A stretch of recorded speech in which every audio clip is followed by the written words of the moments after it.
Eu sou Luísa Demoro, eu sou Head Global de Transição Energética da Bloomberg NF, baseada aqui em Londres, mas muito presente no Brasil. E a Bloomberg NF é um departamento da Bloomberg que olha para todos os setores e todas as tecnologias relacionadas à transição para uma economia de baixo carbono. E a gente olha também para o mundo inteiro, num high level, mas também para diversos países, incluindo o Brasil. E nós produzimos análises, relatórios e dados que ajudam todos a entender um pouco mais essa transição e a tomar decisões. Um dos nossos relatórios mais famosos, que é um dos nossos relatórios carro-chefe, é o New Energy Outlook. E o New Energy Outlook, ele traz cenários do que será necessário, em um cenário de net zero, entre outros, para que todos os países cheguem a zero emissões líquidas do setor energético. Ele traz uma mensagem importante que eu quero que vocês guardem com vocês, que eles ajudam, essa mensagem ajuda a gente a entender a diferença quando comparando com o Brasil. Essa mensagem global é que o nosso cenário net zero vai requerer diversas tecnologias, mas o principal setor que vai precisar da maior parte do abatimento de emissões é o setor de geração de energia elétrica, que vai ver 45% da redução entre agora e 2050. E ele também vai precisar da colaboração de outras tecnologias e outras soluções, como a eletrificação de diversos setores, bioenergia, hidrogênio, captura e armazenamento, entre outros. Quando a gente olha para o mundo, e aí começando a pensar em Brasil também, é importante a gente entender que os caminhos que cada país vão seguir vai ser muito diferente. E parte dessas diferenças de caminho, elas se dão, primeiramente, pela diferença entre matrizes de geração de energia elétrica. O que vocês estão vendo aqui agora são recortes de diversos países e olhando no passado, no mix de geração de energia elétrica e também olhando para os próximos 25 anos, o que vai ser necessário em termos de caminhos da transição do setor de geração de energia elétrica. O que é importante para a gente aqui entender? O que esses gráficos nos trazem? Eles nos trazem a visão muito clara da diferença e do privilégio que o Brasil tem. Por quê? A história que eles estão nos contando é que, na maior parte dos países do mundo e regiões, a gente tem gráficos totalmente tomados por cor preta e cinza, que significam o esforço que esses países vão ter que fazer para fazer uma transição e retirar carvão e retirar gás. Enquanto o Brasil, que é o último quadradinho que vocês estão vendo, ele, ironicamente, é tomado por verde, amarelo e azul, que significa hidro, solar e eólica. Então, o primeiro passo da nossa transição já foi feito, e ele nos coloca numa posição muito privilegiada. Privilégio é a palavra que vocês vão me ouvir dizendo mais nos próximos minutos, eu acho que foi uma grande palavra do dia também. E eu tenho o privilégio de ser brasileira, numa empresa global, com um cargo global, que toca no assunto, em um dos assuntos mais relevantes no momento, que é a transição energética. E eu tenho estado muito presente no Brasil e ficou muito claro para mim que a gente precisa de dados para conseguir apoiar a tomada de decisões e as decisões que vão ser fundamentais para que a gente realmente aproveite as oportunidades e aproveite todos os privilégios que a gente tem. Então, recentemente, a gente lançou um relatório público, que não é algo que a gente faz com frequência, chamado o Brazil Transition Factbook, que é esse relatório que eu tenho em mãos, que também está disponível no QR Code, que tem nesses slides e nos próximos slides que eu vou mostrar, em que o meu objetivo é trazer dados a público para que todos possam repetir dados da Bloomberg, que não tem nenhum viés, que mostram como o Brasil se posiciona comparado com outras economias mundiais. E muitos desses dados que eu vou mostrar hoje, eles também, alguns vão ser informações novas, mas eles também ajudam a trazer dados para mostrar os pontos que foram colocados ao longo do dia e que também foram colocados pelo Cláudio, pelo Thiago, e eu sei que alguns vão ser colocados pela Elbia.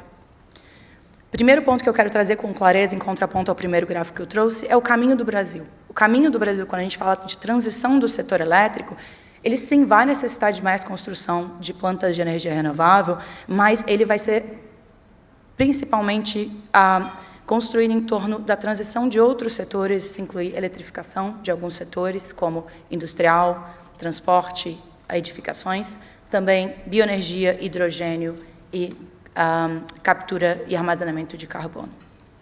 E para que essa nossa transição aconteça, a gente vai precisar de instalação, deployment, de uma quantidade muito grande de tecnologias. Algumas são tecnologias mais maduras, como a continuação de construção de plantas eólicas e solares, até para apoiar essa eletrificação, e outras são tecnologias mais novas e menos maduras, como, por exemplo, o hidrogênio, que está sendo muito falado. Isso representa uma oportunidade de investimento enorme, de trilhões de dólares. Só para dar uma ideia de escala, se a gente olhar apenas para as soluções que vão suprir oferta de energia limpa, tanto renováveis quanto hidrogênio, e também as redes que vão ser necessárias, a gente está falando, nos próximos 25 anos, de uma oportunidade de 1,3 trilhões de dólares em investimento para o Brasil, se a gente seguir esse caminho. E no setor de energia renovável, é um setor que a gente já consegue enxergar os sucessos e também demonstrar o potencial para outros setores.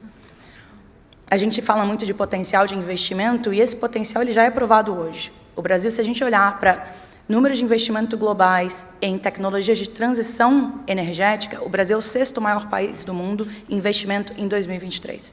Se a gente fizer esse recorte só para a energia renovável, o Brasil é o 3º país do mundo, apenas atrás da China e dos Estados Unidos.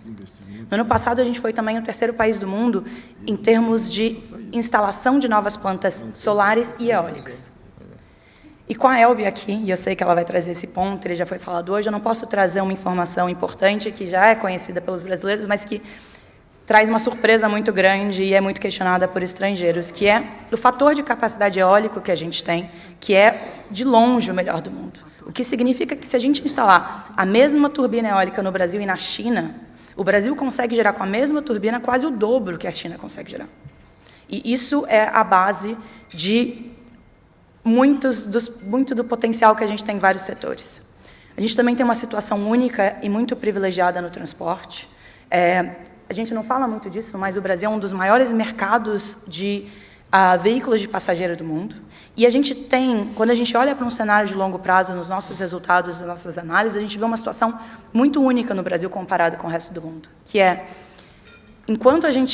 se a gente olhar nas próximas 2 décadas e meias para o mundo inteiro, o que a gente vai ver em todos os países é basicamente um domínio de veículos elétricos. É isso, você troca do veículo a combustão para o veículo elétrico. No Brasil, a gente tem uma trajetória diferente, que sim, deve ver veículos elétricos crescendo, mas a gente também vai ter um papel muito grande do setor de biocombustíveis, que já coloca o Brasil numa situação muito privilegiada e também como uma referência global no setor de transporte. E o setor de biocombustíveis também vai se tornar cada vez mais importante para a descarbonização da aviação, já que, além de outros fatores e além da expertise que a gente tem, a combustível através de cana-de-açúcar é um dos combustíveis mais limpos para fazer a descarbonização do setor de aviação, colocando o Brasil também, mais uma vez, numa situação muito privilegiada para acessar novos mercados. Descarbonização da indústria, a gente também está muito bem posicionado, já foram trazidos alguns pontos. E para descarbonizar a indústria existem vários caminhos, e um deles, que é talvez o mais falado no momento, é hidrogênio. E também muito falado agora que a legislação de hidrogênio no Brasil foi aprovada, colocando o Brasil no mapa junto com mais de 50 países no mundo que já têm estratégias para esse setor. E por que hidrogênio está sendo tão falado? Porque o Brasil tem, como resultado, entre outras coisas, da nossa capacidade, nosso potencial eólico e nossos fatores de capacidade altíssimos, o Brasil tem potencial de produzir o hidrogênio verde mais limpo do mundo, mais barato do mundo em 2030. Mas não é só no hidrogênio, que agora é o assunto do momento, que a gente tem potencial. A gente também tem potencial, por exemplo, para ter uma das soluções de armazenamento, captura e armazenamento de carbono para a indústria de cimento mais baratas do mundo. E a gente tem potencial, parte disso pelas razões que o Thiago Toscano já trouxe hoje, de produzir o aço verde mais barato do mundo. Todos esses fatores são muito importantes se a gente pensar no que está acontecendo nas tarifas de carbono que estão sendo impostas pelo mundo e que vão afetar o Brasil e que tem potencial de limitar as exportações brasileiras nos próximos anos e de ter um impacto gigante na nossa economia e desenvolvimento social também. Metais, como foi trazido pelo Thiago, a gente tem umas reservas importantíssimas de metais de transição que vão ser fundamentais não só para apoiar a transição brasileira, mas apoiar a transição e suportar a transição global para uma economia de baixo carbono. E a gente o Brasil conta com pelo menos 15% das reservas globais de 5 metais de transição que vão ser fundamentais: manganês, níquel, terras raras, minério de ferro e grafite. E para terminar, fugindo um pouquinho do ponto, mas eu queria trazer uns dados em tópicos que foram muito discutidos hoje, que foi o mercado de carbono. Então, trazendo só alguns dados para provar alguns pontos e trazer algumas informações adicionais, porque esse tópico vai ser fundamental no ano que vem, no momento que o Brasil terá a presidência da COP30, e ele também aponta uma oportunidade gigantesca para o mercado brasileiro. E essa oportunidade existe tanto no mercado doméstico como no mercado internacional. No mercado doméstico, se a gente olhar apenas as 10 maiores empresas brasileiras que colocaram metas, principalmente focadas em escopo 1 e escopo 2, para chegar a net zero até 2050, a gente está falando de uma redução de emissões necessárias de 177 milhões de metric tons de CO2 equivalente. O que isso significa? Significa quase a emissão anual da Argentina. E a gente só está falando das 10 empresas, a gente só está falando de escopo 1 e 2. Demorou para concluir aqui e para suas conclusões, por favor. Então, 3 pontos finais. Bem rápido. Primeiro, isso significa que, por mais que as empresas façam uma descarbonização muito acelerada, elas vão precisar abater, porque elas não vão conseguir chegar a zero apenas com redução de emissões. E também, isso alinhado com o fato que o Brasil tem o potencial de ser um dos maiores países em termos de suprimento de mercado de carbono, a gente entende que o país pode entrar numa posição muito em breve para não só influenciar o mercado global, como influenciar os preços globais do mercado de carbono. Estou à disposição para conversar, estou à disposição para ajudar a trazer dados, para apoiar as decisões que precisam ser feitas muito em breve, para que a gente aproveite todas as oportunidades e que a gente aproveite todos os privilégios do Brasil no curto prazo. Não pode ser no médio prazo e não pode ser no longo prazo. Muito obrigada.